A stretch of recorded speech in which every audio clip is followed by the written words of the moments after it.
I've been a filmmaker for about 10 years now, and that means I've used a ton of different plugins and tools for filmmakers, but many times I buy them, spend a lot of money, and then barely ever use them. But these tools are the ones that I use on almost every single project every day that I'm a filmmaker. Oh, and one of the companies is literally giving away $100,000 to one creator to make their dream project. Is it clear which company that is? I think you want to stick around for that. The first one, this one's actually really new to me, and it could potentially save you thousands of dollars. Thanks to Blaine for showing me this one. If you're not following Blaine already, you should. He's incredible. I love his YouTube videos right now. First, let me ask, how much money have you spent on black pro mist filters or the black satin filters that I love? They are very expensive and they're a little bit annoying to deal with, but I love what they do to the image. Now, what if you could instead just do that in post? Scatter literally lets you do that. Choose the filter and the strength that you want, tons of control. And this is completely new for me, so I haven't had a ton of time playing around with it, but that's what I'm actually using right now. Instead of using the black satin that I normally use, I'm just using scatter on this video. And scatter, if it works as well as I think it works, could mean that you A, never have to buy those really expensive filters, and B, you don't have to bake in the look as you're filming. You can just choose later in post, like, oh yeah, this definitely needs some black pro mist. Oh, it needs this amount of black pro mist, versus choosing that as you're filming, because that can be really hard to see on the day. It is pretty expensive. It's $500 for the perpetual lifetime license. But if you think about how much money you might spend on these filters, yeah, that could save you a lot of money over time. Unfortunately, it's only for DaVinci Resolve right now, and so is this next one. Sorry everyone, but these are some of my favorite ones right now. Have you heard of DCTLs? Yeah, probably not. What does that mean? I don't even fully know. I think DaVinci says it's a programming language in DaVinci Resolve that allows you to create tools that can act like LUTs or plugins to affect your image in a number of different ways. Basically, I think you're using math to manipulate your image. Now, I won't go too deep into this right now, but I'll show you a few of the DCTLs that I've been using a ton. And they're actually all made by Stefan. I'm not gonna butcher your last name. He has a site called Mononodes, which has a bunch of different tools.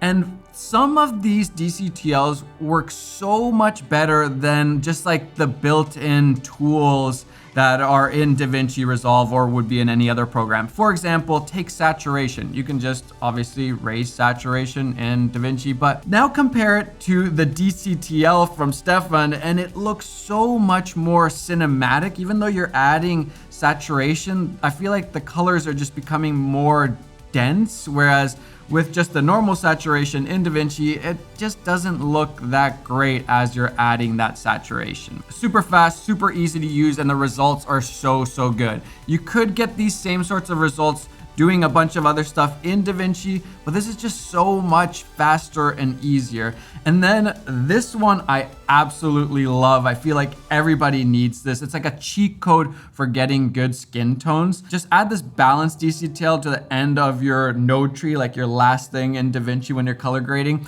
and that looks horrendous.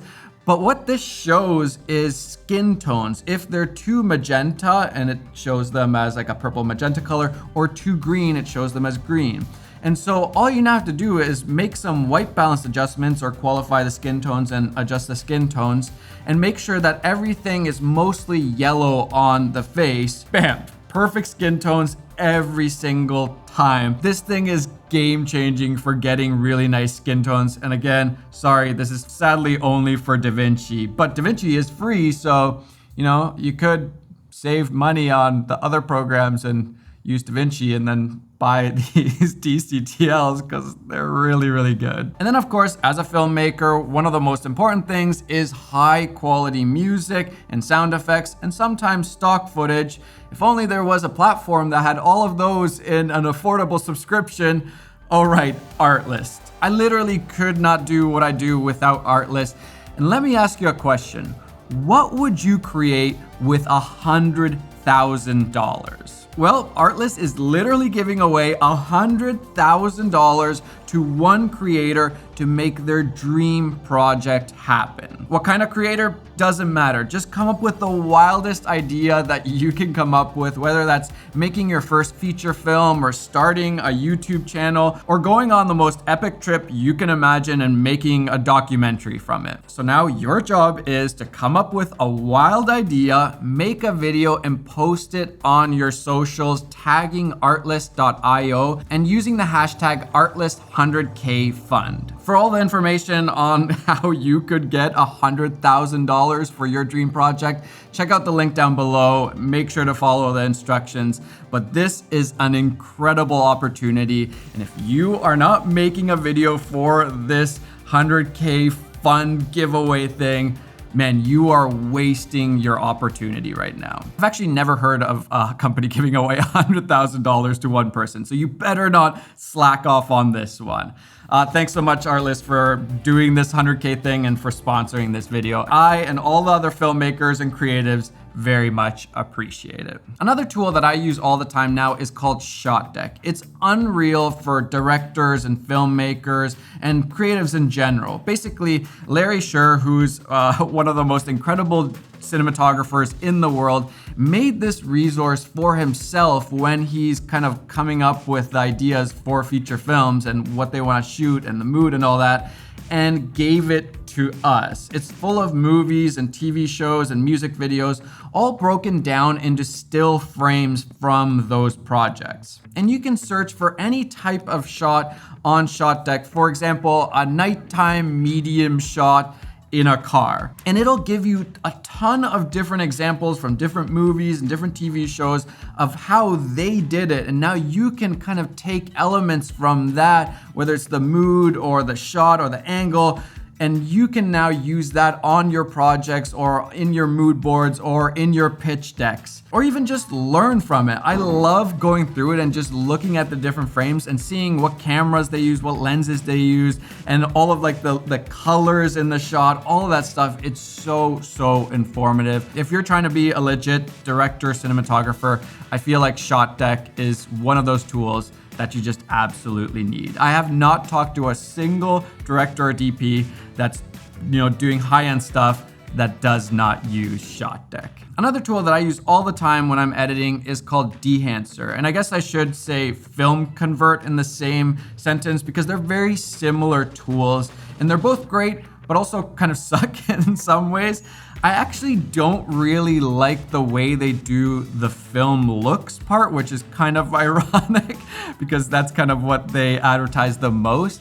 I feel like they're not doing anything special here, really, and I can kind of get, especially in DaVinci, I can get better or the same results just by using a color space transform and a built-in LUT. So I don't really use it for that, but what I do use it for is the other stuff of a film look, and more specifically, the grain. Now, why do I use these for grain? Because you can choose how much grain you want on different luminance values. For example, if you just want the highlights to be really grainy, kind of like that Narcos look, I love that look, you can get that. If you want just the midtones or the shadows to have more grain, you can do that. And I literally spent years trying to figure out how can I emulate this, because that's such a like film look thing. It doesn't just have the same amount of grain across the whole image. It affects the shadows and the midtones and the highlights differently.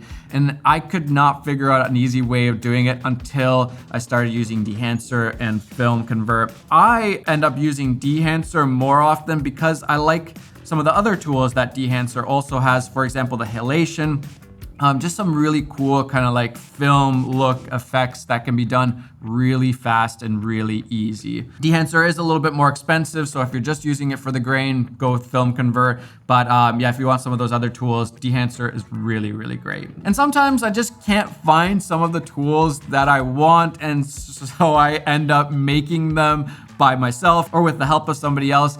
And that's why I started a whole new brand called Human Video Co., which is just a bunch of digital products, digital tools for filmmakers.